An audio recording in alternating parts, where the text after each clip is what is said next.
ఏవా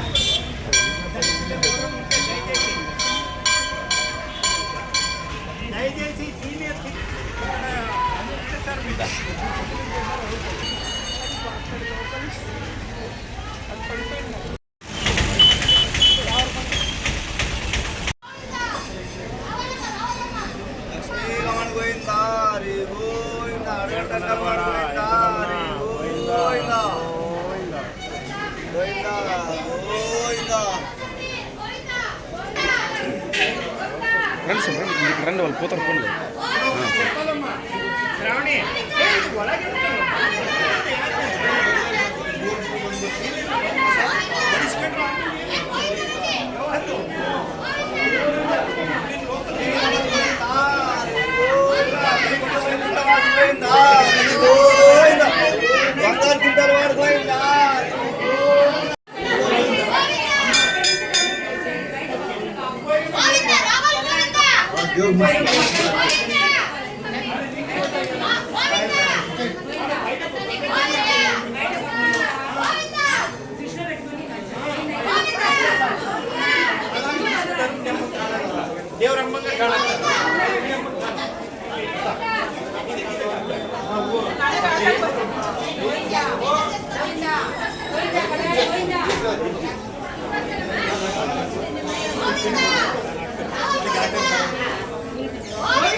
గోవింద గోవింద.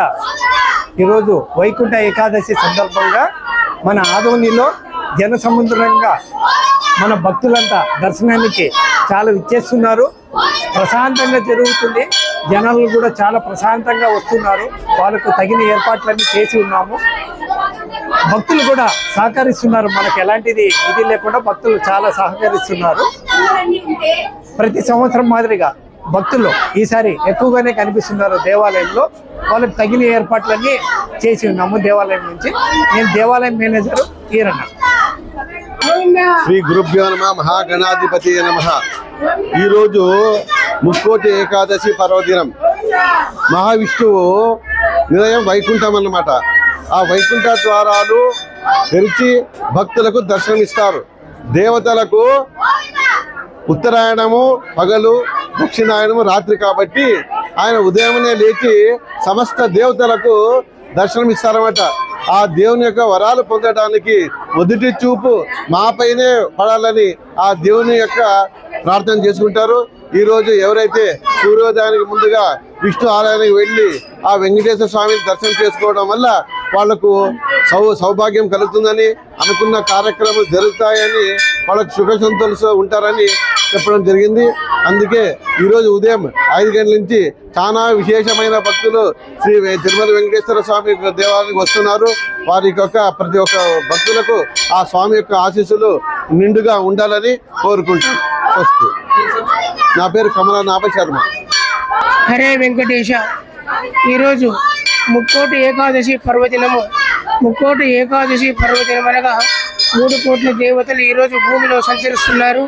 అందుకోసమే ఉదయము తెల్లవారుజామున భక్తులెల్లరూ భక్తి శ్రద్ధలతో స్వామివారి ఆదోనిలో శ్రీ లక్ష్మీ వెంకటేశ్వర స్వామి దేవతి సన్నిధిలో ఈరోజు విశేషంగా ఉత్తర ద్వార దర్శనము పూజ జరిగింది. ఉత్తర ద్వార దర్శనంతో వచ్చి భక్తులెల్లరూ ఆయురారోగ్యాలతో ఉండి శ్రీ వెంకటేశ్వర స్వామి ఎల్లప్పుడూ కాపాడాలని కోరుతున్నాము. హరే వెంకటేశ. నా పేరు శంకరయ్య స్వామి, అర్చకులు. హరే శ్రీనివాస కళ్యాణాద్భుత గాత్రాయ కామితార్థ ప్రదాయనే శ్రీమద్ వెంకటనాథాయ శ్రీనివాసాయ మంగళం. ఈ జనవరి 10వ తారీఖు ముక్కోటి ఏకాదశి సందర్భన మన ఆదోని తిరుమల నగర్ వెంకటేశ్వర స్వామి టెంపుల్లో పొద్దున 4 గంటలకి అభిషేకము, తీర్థప్రసాదాలు ఉంటాయి. కాబట్టి అందరూ భక్తాదులు ఈ ముక్కోటి ఏకాదశి సందర్భంగా ఉపవాసము, ఈ పుణ్యక్షేత్రాలు దర్శనం చేసుకొని, అలాగే విష్ణు సహస్రనామాలు అర్చనలు చేసి ఉపవాసం చేసి రాత్రి మేలుకో అంటే అనంత కోటి పద్మ పుణ్య ఫలితం దొరుకుతుంది. కాబట్టి ఈ ముక్కోటి ఏకాదశి సందర్భన భక్తాదులందరూ ఈ వెంకటేశ్వర స్వామి తిరుమల నగర గుడికి వచ్చి తీర్థ ప్రసాదం తీసుకొని స్వామి కృపకు పాత్రలు కావాలని విన్నపం. హరే శ్రీని వెంకటేశాయ. నా పేరు ఎరిస్వామి, శ్రీ పద్మావతి అమ్మవారి ప్రధాన అర్చకుడు, ఆదోని తిరుమల నగర్.